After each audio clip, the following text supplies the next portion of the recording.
I'm aware of that. I'm aware of the fact that I was having a moan at you because you were big, and now I've got a blooming elephant on my shoulder. Well, yes, it's you that started all the big stuff. Oh, sorry. As usual, the gorilla is still causing me grief. It's been a whole week now, well, nearly a week now, and he's been making all sorts of problems. Welcome to Poems with PJ, everybody. My goodness, we're on day 25. 25 days we've been doing this. I think it's kind of obvious that it's getting very busy in our living room here. And I'm sure that we weren't expecting to go for 25 days, but here we are. Welcome to the madness. Today is a very special day. Usually we would be celebrating Earth Day today. Well, we would be if we were in school anyway. But today we're at home, so it's important to remember these special days that we have. And Earth Day is a day when we celebrate all things to do with nature and to do with the people in the world and to kind of think about the world itself. And of course, it's really great that some of the things that has meant that we're in lockdown has meant that actually the Earth is doing pretty well out of all of this, because we're not driving cars around, or we're not flying planes around, and actually all the pollution that's out there is starting to come down just a little bit. The skies have been clearer at night time. So I thought I'd do a couple of my poems today that are all about nature, and then of course we've got some of your poems, and we've got a poem by a very famous person indeed today. So I thought we'd start off, and this was actually the first poem that was produced in my first ever children's poetry book, so I thought that was a good place to start today.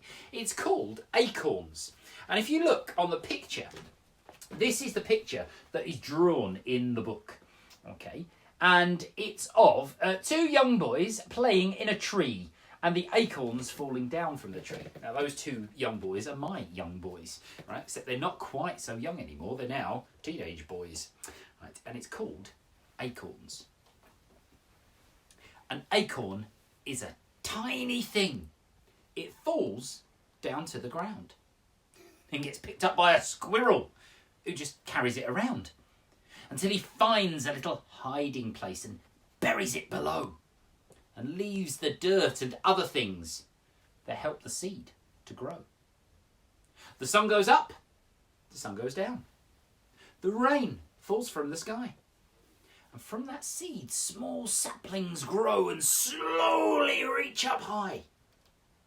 Then 38 years later, all round about that time, a mighty oak is standing there and looking most sublime.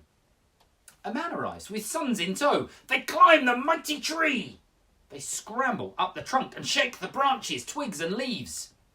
The squirrels wait below them for the acorns to start to drop.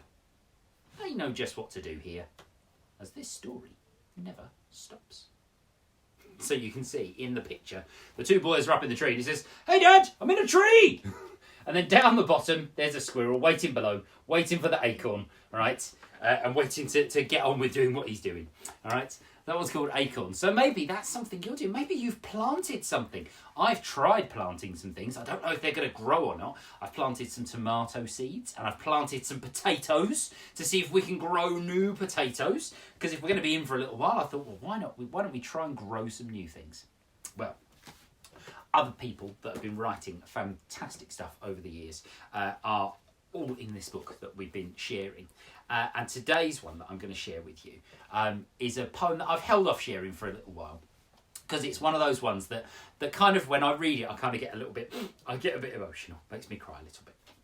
And I thought, actually, when I read it again today, it's one of the ones that really kind of reminds me, right, when we're here and on our own, and sometimes there's people we can't see, that actually it reminds me how important people are. And so it's by Benjamin Zephaniah, and it's called People Need People. To walk to talk to cry and rely on. People will always need people. To love and to miss, to hug and to kiss. It's useful to have other people. To whom will you moan if you're all alone? It's so hard to share when no one is there. There's not much to do when there's no one but you. People will always need people. To please, to tease, to put you at ease. People will always need people. To make life appealing and give life some meaning. It's useful to have other people. If you need a change, to whom will you turn? If you need a lesson, from whom will you learn? If you need to play, you'll know what I say. people will always need people. As girlfriends, as boyfriends, from Bombay to Ostend, people will always need people. To have friendly fights with and share tasty bites with, it's useful to have other people. People live in families, gangs, posses and packs. It seems we need company before we relax.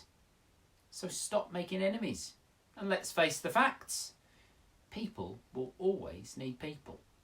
Yes, people will always need people. And that is by Benjamin Zephaniah. And you can find that poem, along with a couple of other of Benjamin's, in Michael Rosen's A to Z of Poetry. And I think it really is an important time that we remember, even though there might not be people in our houses, we actually need those people that sometimes are far away, so we can give them a call, or we can see them on Facebook, or we can go do a WhatsApp call to them, or do whatever we need to do to keep in contact with everybody. Now, talking of people that have kept in contact, we've got some poems from you fantastic people. And I've got a couple of them to share here. Now, one of them is by a gentleman called Liam. Now, Liam's got a fantastic name because Liam is called Liam Jenkins. And I'm called Jenkins as well. And he's not related to me, right? But he's one of those people in the world. Have you ever met somebody like that that's got the same name as you, but they're not part of your family? Well, Liam has done a brilliant one here. And now it's called The Rainbow. I'm going to hold it up for you. I mentioned yesterday our printer is out of coloured ink. So I'm going to hold up his beautifully done acrostic poem. And it's called Rainbow. Now, Rainbow by Liam Jenkins, right? He's done each colour of the rainbow. Now, he's worked out, and he did this ahead of me. I was going to do this as a poem, and he's beaten me to it. He's got better at it than me, because he worked out there's 7 colours in the rainbow, and there's 7 letters in the word rainbow as well. So each of his colours is a different colour of the rainbow. R is for reaching out to people. A is for aching hearts, for those we miss. I is for infection rates rising every day. N is for not being able to do the things we used to do. B is for being brave. O is observing the clap for carers and nurses. And W is winning this battle against COVID-19. What a lovely way to do an acrostic poem, to take the words and say, that one stands for that one, and that one stands for that one, and that one stands for that one. My favourite there, B, is for being brave, all right? Because it's got alliteration, what we talked about yesterday, being brave. Doesn't that sound better if you wake up in the morning and go, you know what, today what? I'm going to be brave. Well done, Liam. That's absolutely fantastic. And you've done a really good picture of a rainbow there as well. It's a rainbow and a big cloud with a happy face in it. It's lovely. Okay. Well, thank you very much for sending us your poem. We've got another poem by one of you here. I'm just going to see if I can find it in my list. Here it is. Now, this one is by Sophie. And Sophie, this is a really nice list poem that you've done. And it's called A List of the Universe, which is lovely. I sometimes used to do something like this when I wrote my address, because I used to write my address down. I used to say number so-and-so, and then it would say the street name, and then it would say my town name, and then the county, and then the country, and then the continent I lived on, and it would go bigger and bigger and bigger and bigger. And she's sort of done the same thing with this poem. The List of the Universe. Us. The villages. The towns. The cities, the countries, the continents, the world, the moon, the sun, the solar system, the universe. Who circles who? We think that we are at the centre. We think that the sun revolves around us. We trust that it will go at night, and we trust it will be back in the morning. But no, we move slowly around them. It's funny to think that we aren't the centre. No, we are the smallest on the list. And that's sometimes quite strange as well, if you think about it, that we're one person each in a house, and we might be one person in a town, and one person in a country, and one person in the world, and one person... When it gets that big, you think, wow, it's massive, right? But we're so small. But think of all the amazing things we can do, even though we're so small. I think that's brilliant. Thank you, Sophie. That's a great poem. Okay, now, we've got one more poem to do. And you'll notice over the last couple of days, I've been getting more and more grumpy, haven't I? because we had lots and lots of smallish people and toys and animals that had joined us. And then the big one came.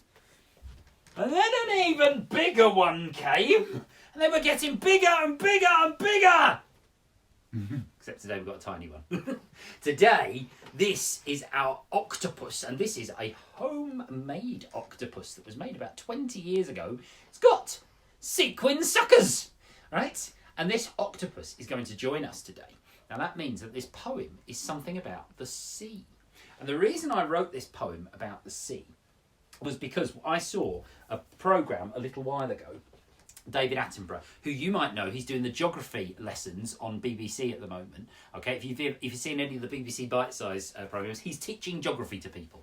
Well, it's David Attenborough did a brilliant documentary, and it was about how much plastic was in the ocean. And I thought, oh, this is terrible. And it made me want to think about how much plastic we use, because lots of the things that we use every day are made of plastic.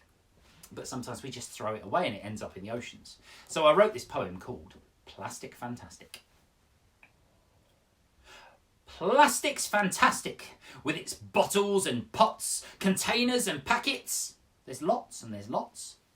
And before you all know it, there is some more. It's all piling up just outside your back door.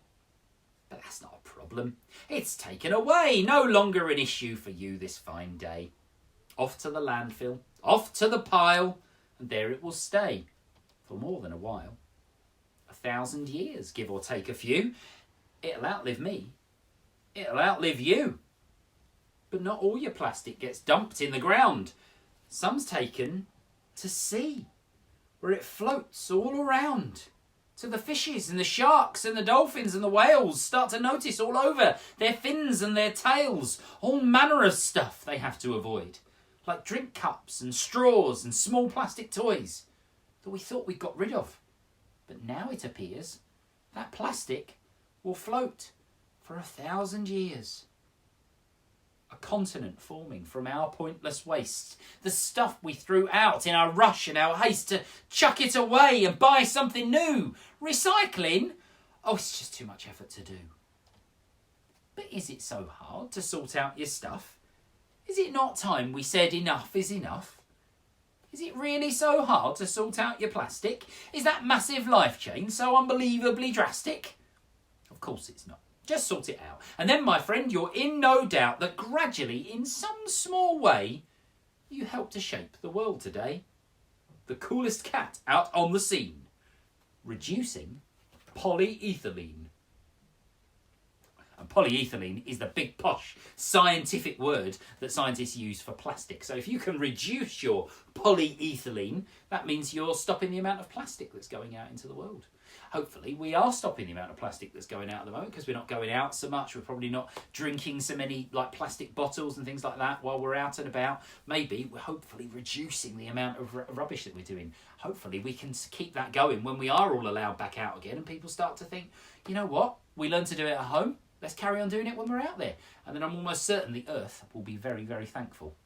Well, thank you very much for joining us today on our Earth Day special. I'm almost certain, Mr. Octopus, you are happy that we're not putting as much plastic in the ocean. Is that right? Absolutely, says Mr. Octopus. Now, he will be much easier to find a space for. I should imagine that it's going to be... Actually, he might sit very nicely on the gorilla's head. What do you think of that, Mr. Gorilla? Haha, he didn't like that, did he?